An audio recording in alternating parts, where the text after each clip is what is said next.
get started talking about triangle patterns and how to use them to make profit. Now, chart patterns are well documented in technical analysis literature and are based on the psychological phenomena that occur between buyers and sellers of financial instruments in liquid markets. Pattern formations do not form a trading system, but rather provide an indication of future trends of an asset as the price breaks key psychological barriers in the form of support and resistance lines. Well, that was a mouthful, wasn't it? Did you follow it? I couldn't even follow when I wrote it. So I am sure you have all heard about chart patterns for online trading and the relation to technical analysis. You probably know about double tops and triple tops and head and shoulders and rectangles. Now, in order to have a complete understanding of chart pattern trading, we should also gain a good understanding of one of the most common on chart formations. What I'm referring to is a triangle trading pattern. So in this webinar, we are going to discuss the basic triangle and how to properly identify and trade these patterns. Now, let me just pop up a live chart here for you.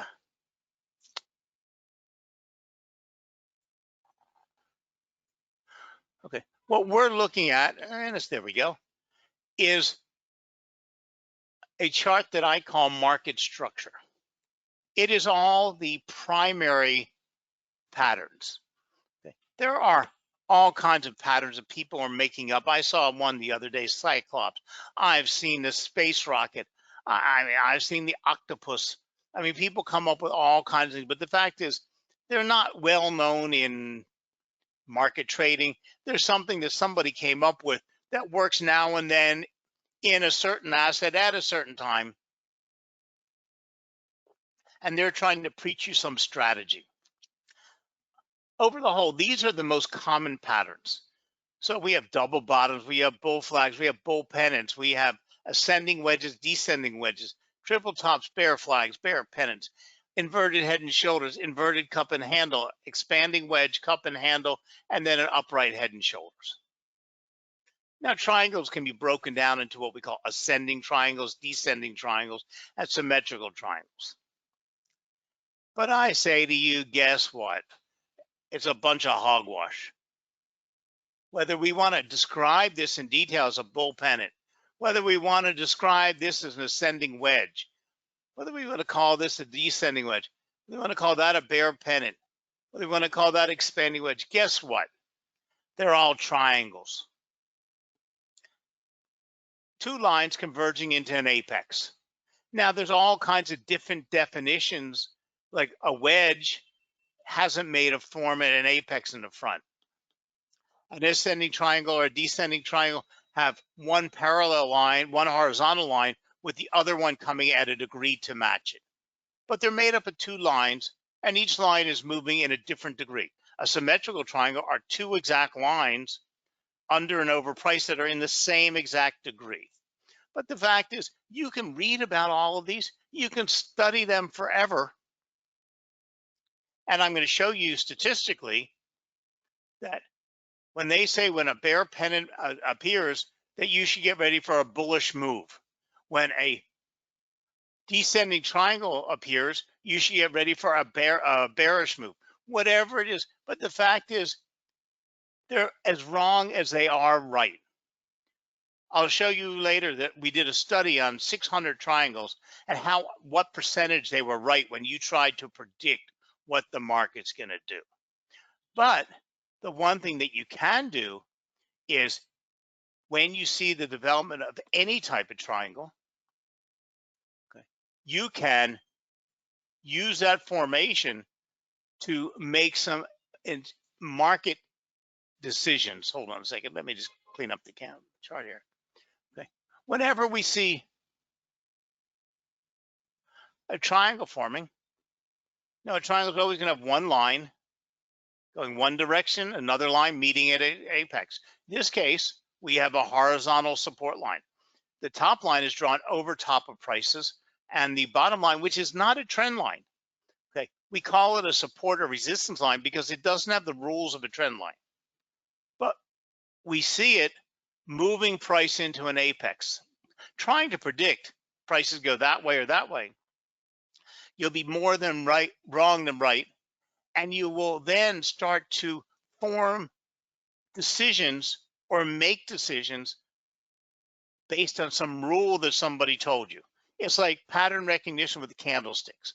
When you try to memorize all the candlestick patterns and exactly when it appears, you're supposed to do this, this, and this. Well, most of the time, it doesn't do that, that, and that. It does tell you something's going to happen. It prepares you, and you can use that pattern, the candlesticks or a triangle pattern, to make decisions, to find your stop loss and your take profit point, to figure out your entry point, to validate the breakout, whether it's a breakout up or breakout down. And here again, here we have a beautiful, beautiful triangle. Okay. This is a current live chart. Now you can see price broke out of that chart a while ago.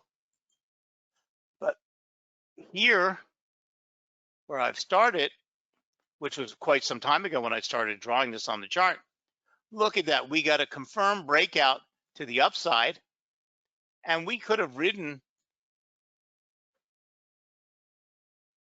Ripple all the way up to this present point just now. Okay. Would have been a nice little trade because we would have been able to get in here and we would have gotten out there. But there's some rules you need to follow.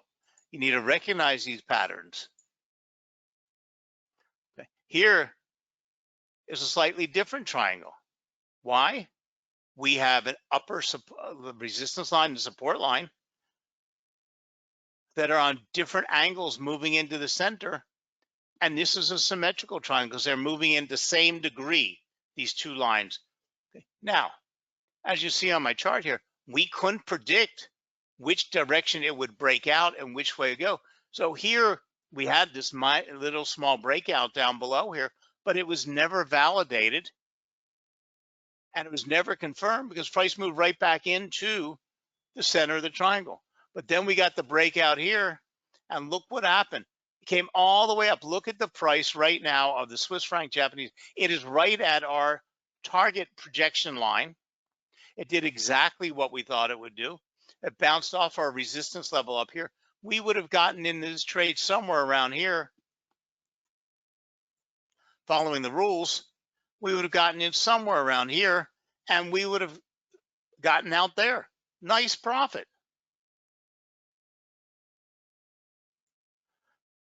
So before we can just jump and do this, you have to learn a little bit more. Otherwise, you'll be blindly trading and guessing.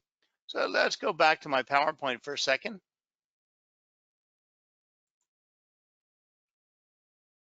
And let's talk about chart patterns.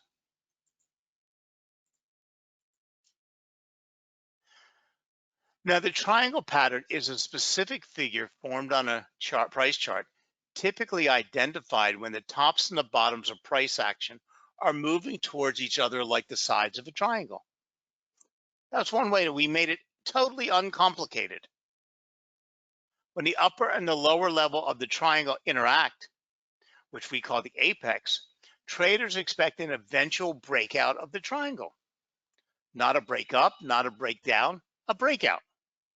As such, many breakout traders use triangle formations for identifying breakout entry points. Now, there are different kinds of triangles that can be seen on a price chart. Before you jump into triangle trading, you should understand the difference between the formations, but there is no difference in how you would trade them. So once you're equipped with this knowledge, you should be able to add a triangle trading strategy to your trade setup arsenal.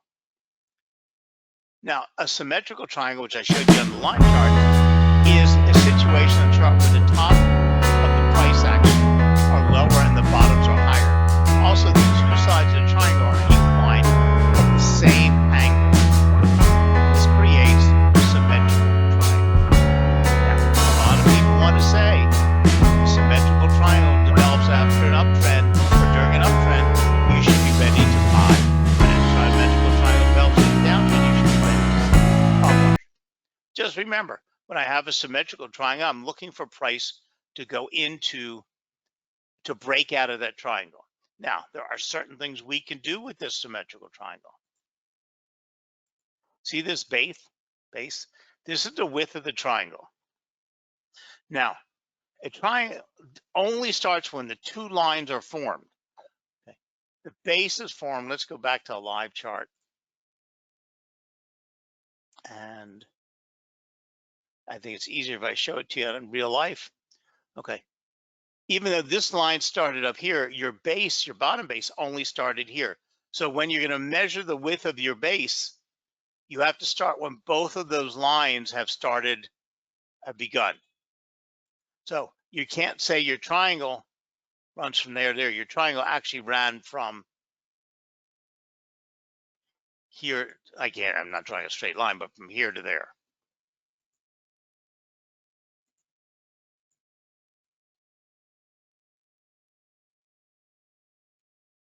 Okay. Again, here, this is where we started our triangle. Okay. This is even though our base started here. So we measure the width of the triangle from this formation.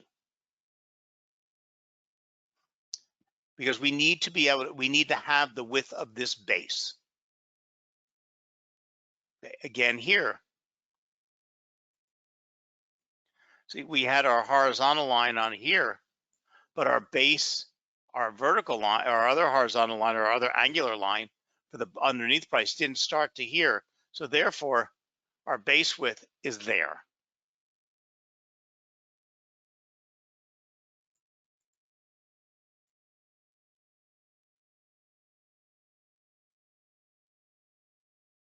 Uh-oh, come on.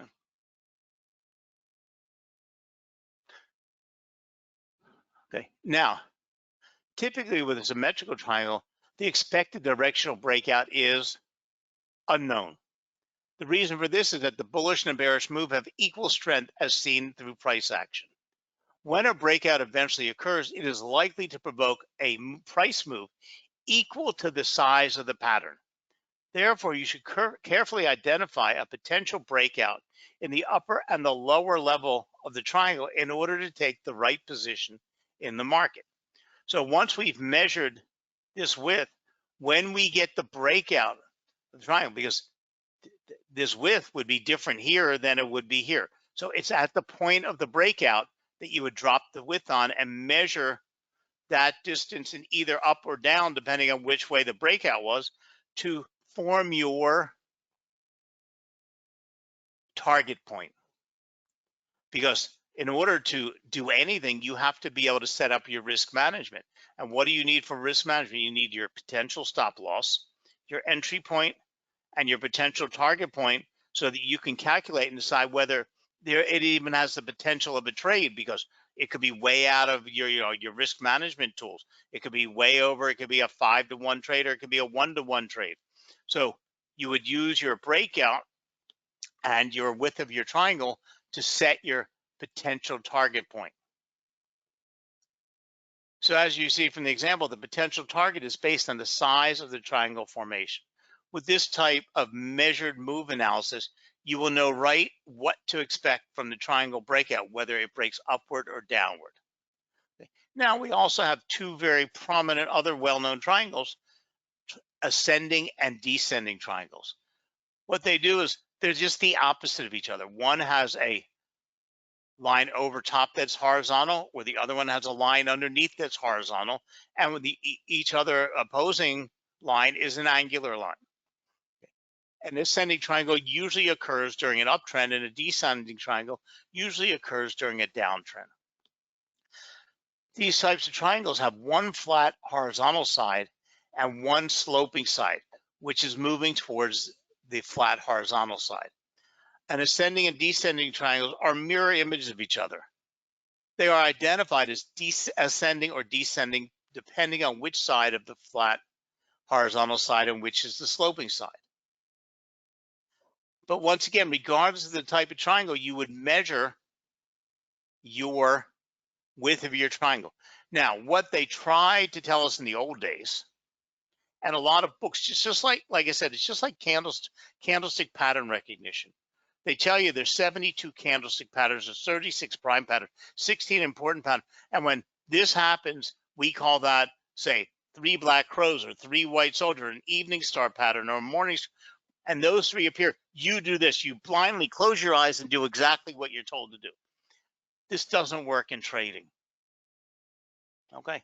It works in memorization. And it's also impossible to deal with in the charts because we're dealing in pips, little tiny increments in short-term trading. Okay.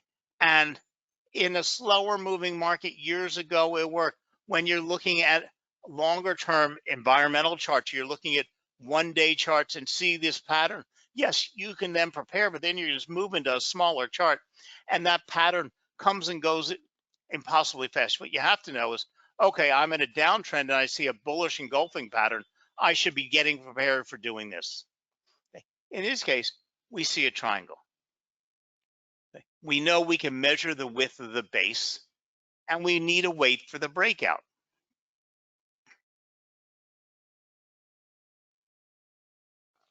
Okay. And it's very important to mention that the ascending and descending triangles sometimes break through the incline level, causing false signals or trapping some traders along the way. The same holds true for horizontal price zones. You should always wait for the close of the candle to confirm the breakout. This will help you reduce many false signals. So I don't care, and I'm a pattern trader. I trade from support and resistance and patterns. That is it. What you saw there were actually my charts. Nothing complicated.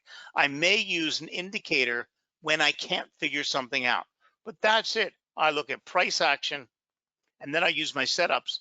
Now, with a triangle, now also we have pennants out there. Okay, pennants look like symmetrical triangles. They have this long definition of when they occur and where they occur that we call them pennants. The bullish pennant is similar to a symmetrical triangle in appearance, but the bullish pennant formation comes after a price increase. Since pennants have trend continuation character, the bullish pennant is likely to continue the bullish trend on the chart. I see a symmetrical triangle, I see a triangle. I don't care what it's supposed to do. I only care what it's doing. I care that it broke out upward or broke out downward. Okay, whether it broke up or down. Then I need to confirm that breakout to make a trading decision. Because I'm only concerned with reading what's going on in price action. So we have symmetrical triangles, we have rising wedges, we have bearish pennants, we have increasing expanding triangles. Ultimately, we come down to how do we use a triangle to set up a trade and how do we confirm it that we want to make a trade? Well, first, we can use the triangle to set our stop loss. We can also use the triangle breakout to decide the buy price or the sell price, depending if it is reversed. Don't care. And it doesn't matter which triangle formation, you do it exactly the same. So all that we care about is that we get a breakout of the triangle and we stop there. The breakout involves 3 candles. Okay, because we get breakouts, we get a triangle pattern forming all the time. And we get times that the high breaks out of the triangle, goes right back in. The body of a candle may go back in and might end up closing lower. It goes all over the place. So one candle isn't a breakout.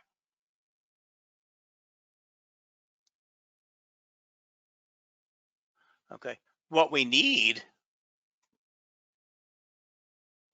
is the breakout candle is the candle that closed outside of is closed outside of the triangle pattern. That candle will help us set our entry point and our confirmation point. So we get this now in this case. Okay, we had the candle that came here. That's our breakout candle. The next candle is our confirmation candle. That candle many times goes right back into the pattern. So you never even get the confirmation. We don't trade to the third candle. Okay. We have our breakout candle. Okay. We would use the next candle to set our entry point and our confirmation, and we would enter that trade on the third candle. Okay. We would set our take profit limit or limit order to set up a risk management tool here. based on here, and we would place our stop loss a few pips below the swing low prior to the breakout. So now we have our stop loss, we have our entry price, and we have our limit price.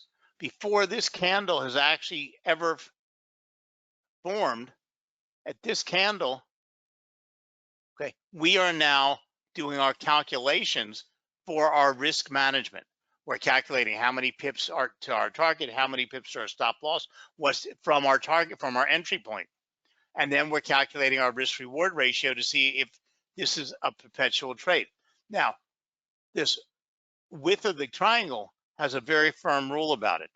If it is beyond the next major support or resistance line, depending whether you're up or down, you need to reduce that limit below that resistance level above it, because that's going to stop the move. Okay. And everything we talk about is reversed. If it's going down, it's breaking out down instead of up. So here we had the pattern, and look, we're coming off of a downtrend here. And this price could have continued straight down. It could have broken out and continued our downward move. Or here we had a complete trend reversal. We have no way of predicting that, but our breakout sure did. And the final step here is a confirmation with volume. If volume does not confirm that breakout, then forget the trade entirely, because you haven't made the trade. You're setting up the trade. You've got your breakout. You've got your confirmation candle. At this point, you're setting up this trade, but you're not making this trade till this candle. So you've got a few minutes to set it all up and to get ready to make that trade. If all of these things don't happen, you don't enter the trade. So let me go over to live charts first, and we'll take a look at some of these. So here we had the breakout candle, but this candle closed back inside. But then we did get the confirmation candle, the third candle, which closed outside. And then we could have entered our trade on that candle going that direction.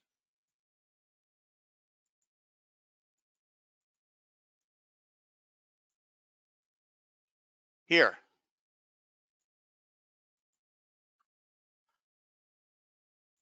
Okay.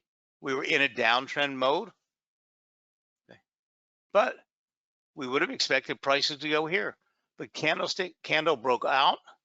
Next candle is confirmed it. Third candle entry point.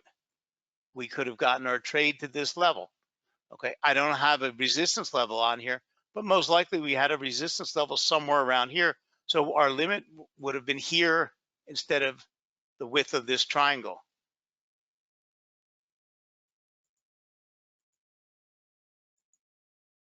Here is an absolutely beautiful example. Let me just get all these markings off of here.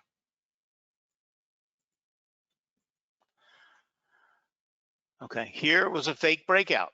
Didn't get the third confirmation candle, moved right back to the center. And then here, breakout, confirmation candle, come back in, stayed outside, and then we could have traded to go up. So we have to set our rules in stone.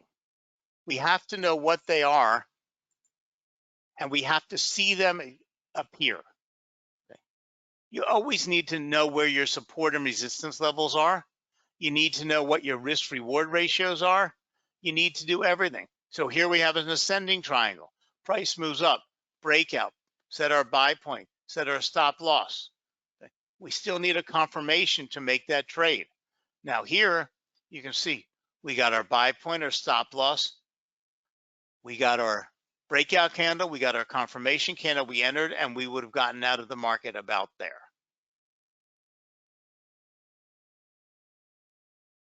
So whether you're trading a symmetrical, an ascending, a descending, a wedge, a pennant, they're all the same pieces of information to make the same decisions.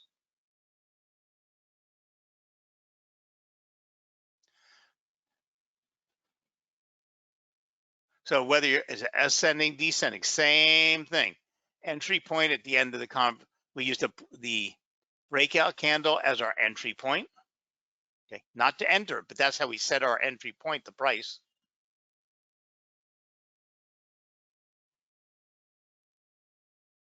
We set our limit, we take our stop loss, and then we determine our risk reward ratio. Now, when the pattern ends or the price breaks out, the volatility dips to a minimum and the support and resistance lines will be close. The market will then usually start to show some preferred direction. That's when you get your breakout. There's no guarantee of this, however. As always, it's best to prepare for false breakouts and retests of the support and resistance lines. The easiest way to trade this pattern is to treat them as continuation breakouts. To do this, we use our support and resistance indicator again with our charting tool. While there are instances when symmetrical triangles mark important trend reversals, they more often mark a continuation.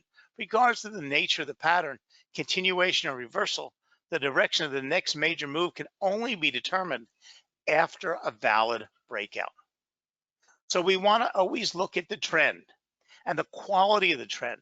The quality of the triangle and the quality of the trend movement will help increase your odds in your favor. We always want to look at volume. As the triangle extends and the trading range contracts, volume should start to diminish. This is referred to as a quiet before the storm or the tightening consolidation before the breakout. When you get that confirmed breakout, you should see an increase in volume. If you don't, something's not right. The duration of the trend, the longer the trend has existed, the more reliable it is. Direction breakout. The future direction of the breakout can only be determined after the breakout has occurred. Sounds obvious enough, but attempting to guess the direction of breakout can be dangerous. Even though a continuation pattern is supposed to break out in the direction of a long-term trend, this is not always the case. A breakout should be on the closing basis for it to be considered valid. The breakout should occur with an expansion in volume, especially on an upside breakout. Now you have to be careful, and I've mentioned to you over and over, the price will tend to move back into its apex. And after the breakout up or down, the apex can turn into future support and resistance. The price sometimes returns to the apex, okay, or a support and resistance level around the breakout before resuming it's in the direction of the breakout. Now we saw that on a couple of my charts.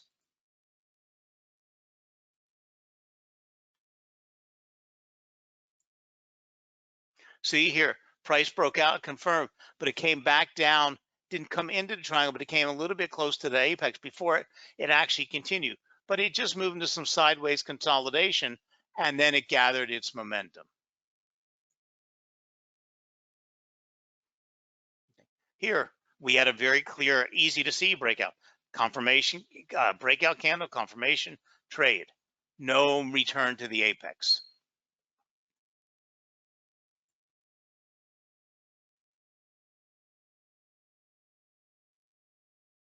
Now, there are different methods to estimate the extent of the move of the breakout. Okay, but the widest distance of the symmetrical triangle or the triangle can be measured and applied to the breakout point. So to sum it up, triangle patterns are easy to spot and provide good risk reward opportunities. Traders can quickly know that a big move may be near, as well as the profit objective and the amount to be put at risk. Now that you have the knowledge of these three powerful price patterns, you are steps closer to being a confident trader. So thank you very much for joining us tonight. I hope you learned a little bit about triangles. Triangles are not complex. They're just a matter of experience and being able to recognize what you see. Drawing them and finding them is a little bit more complicated, but after a while, your eye will automatically see a triangle pattern. And you'll get a comfort level of knowing what's a false breakout, when it is, when you actually see it, and what point to trade it. So adding them into your trading should be an easy process. There's no advanced mathematical formulas you have to deal with. There's no innuendo. There's no setting of averages or anything else. Look for your triangle, follow the rules, add in some other trading, make sure you have your support and resistance. If you want to use an indicator to confirm it, make sure you always look at volume and start trading with triangles. So thank you very much for joining. If you do have any questions or want to learn more, go to www.alvexo.com and go over to their education materials, or contact Alvexo directly. Go to alvexo.com and click on their live chat button, and an analyst will be glad to speak with you. Thank you very much for joining us, and have a great trading week out there.